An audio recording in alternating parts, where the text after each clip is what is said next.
It's easy to assume that street level characters are just not that powerful, but that would be a mistake, and it's an even bigger mistake when dealing with street level villains. The story of Martin Lee, Mr. Negative, is actually quite interesting. The man who would become Mr. Negative was a member of the Snakeheads in China. He smuggled immigrants into the United States as a crew member of the Golden Mountain ship, but when the ship crashed onto the New York City shores, he stole the identity of one of the deceased immigrants named Martin Lee, but was unfortunately captured by the Maggia crime family and delivered to the chemist Simon Marshall, who was developing a new synthetic substance called D-Light, and was testing it on runaway teens and illegal immigrants. Thanks to D-Light and his unique biology, Martin Lee survived and developed superpowers related to the Dark Force and the Light Force, and he became Mr. Negative, dedicating himself to becoming Chinatown's kingpin of crime. He can take control of other minds and empower others and objects with Dark Force energy. He has the strength to send Spider-Man flying through 2 whole buildings. He can tank blows from Spider-Man and Anti-Venom,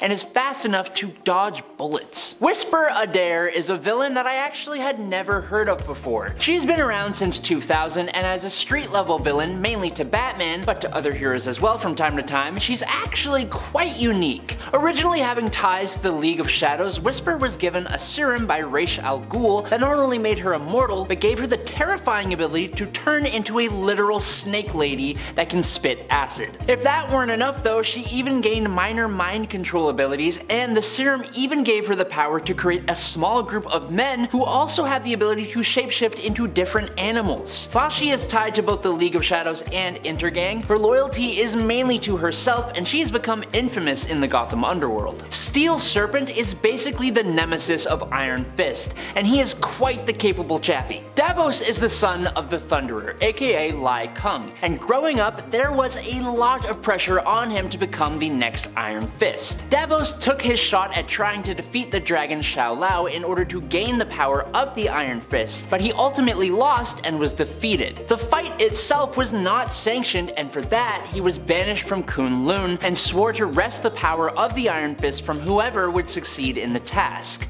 That was Danny Rand. As the Steel Serpent, he actually managed to fulfill that goal when he beat Danny in combat and took the power of the Iron Fist for himself, that is, until his own defeat. Davos's powers were then restored by the Crane Mother in exchange for becoming the champion of the mystical land of Kun-Zi. Every time I have to talk about the Batman villain known as Cornelius Sturk, I get a whole lot of heebie-jeebies. Sturk suffers from delusions which make him believe that he requires the nutrients of a human heart in order to stay alive.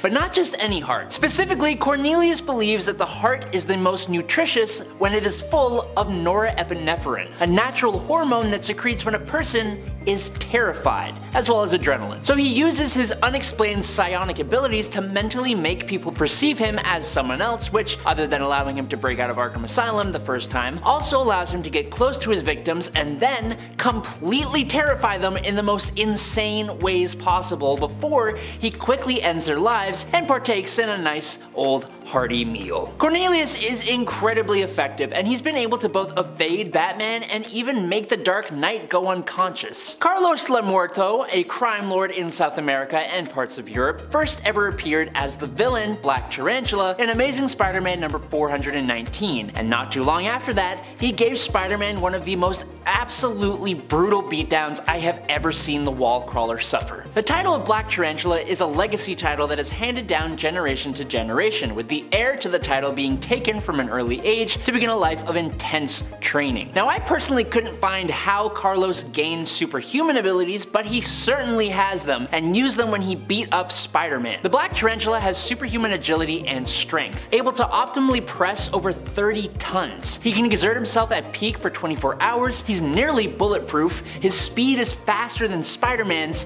he has absurdly powerful eyesight, he has the ability to heal both himself and others from near fatal injuries, and if that all weren't enough, he even has optic blasts. He has acted in some heroic capacities from time to time, which the heroes need to thank their lucky stars for, because he can steamroll a heck of a lot of people. DC's Deathstroke is one of a few villains on this list that really toes the line of being a mere street level villain. With physical abilities 10 times that of a normal human being, and the ability to use 90% of his brain, Deathstroke is a guy that has proven himself more than enough times. He has fought multiple different members of the Justice League, and even when his natural abilities have not been enough, he has found numerous ways to power himself up enough to get the job done, even being able to fight on par with Superman. He has taken down the Atom, Impulse, Batman, Kid Flash, the Phantom Lady, Uncle Sam, and obviously the Teen Titans. During Identity Crisis, he nearly took down the entire Justice League, taking down each member with methods tailored to each of their strengths and weaknesses before they rallied. But even with all of that, being a mercenary first and foremost, Deathstroke started as and often finds himself working on a street level capacity more often than anything else. Okay, so if you know who the mutant known as Legion is, the one who has hundreds of different alternate personalities that all have different mutant powers, well, Mary Walker is sort of like that. Only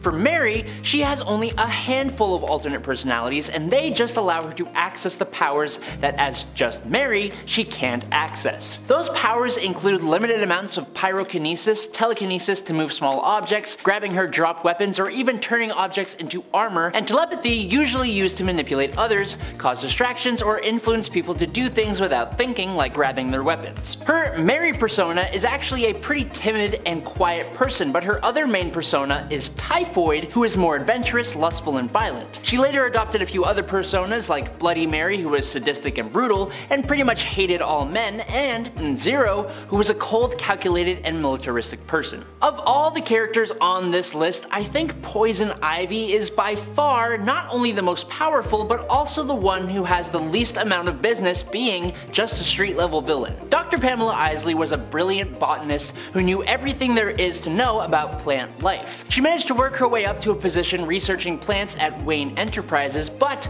was fired after suggesting using plant-based chemicals to develop brainwashing substances. As she was being escorted out by security, she spilled chemicals all over herself from her newest assignment and gained a connection to the Green, an elemental force that connects all plant life. As a Batman villain, Ivy's goals aren't as simple as robbing banks and running gangs. She fights for the environment, using her connection over all plant life to really cause big problems, as her control over plant life can reach a global scale, and she's even put the Man of Steel under her control using her powerful toxins. Poison Ivy is basically a god in Batman street level villain clothing. Brock Rumlow was a gang member and criminal in New York City from a young age. As an adult, he honed his criminal talents under the tutelage of Taskmaster and became a mercenary and assassin, eventually gaining the attention and approval of the Red Skull. Rumlow's physical abilities have been enhanced to the peak of human ability, rivaling Captain America himself. He is highly skilled in combat, and he at one point also gained the ability to fire energy blasts capable of vaporizing multiple dudes from his head thanks to the Terrigen Mists, but this was only temporary. A lot of his feats have been against Captain America, who he physically matches, but he has physically manhandled quite a lot of people and has taken the lives of many others with his bare hands. He has tanked some incredibly heavy hits and is often underappreciated for just how much damage he can both take out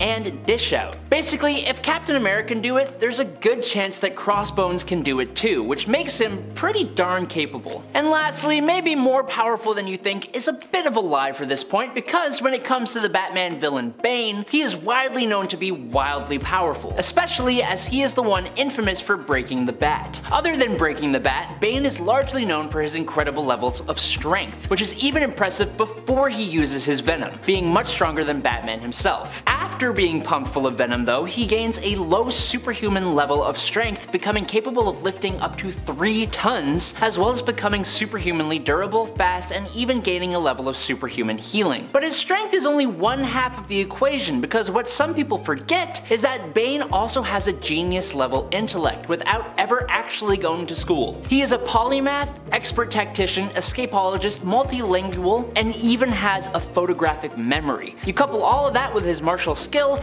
and it's easy to see why Bane has become one of the Dark Knight's most feared adversaries. But there you have it. Thank you guys so much for watching today on Top 10 Nerd. I've been your host Adam. Be sure to show us some love down below. As always, I will catch you on the flippy flop, so stay safe and peace out, my nerds.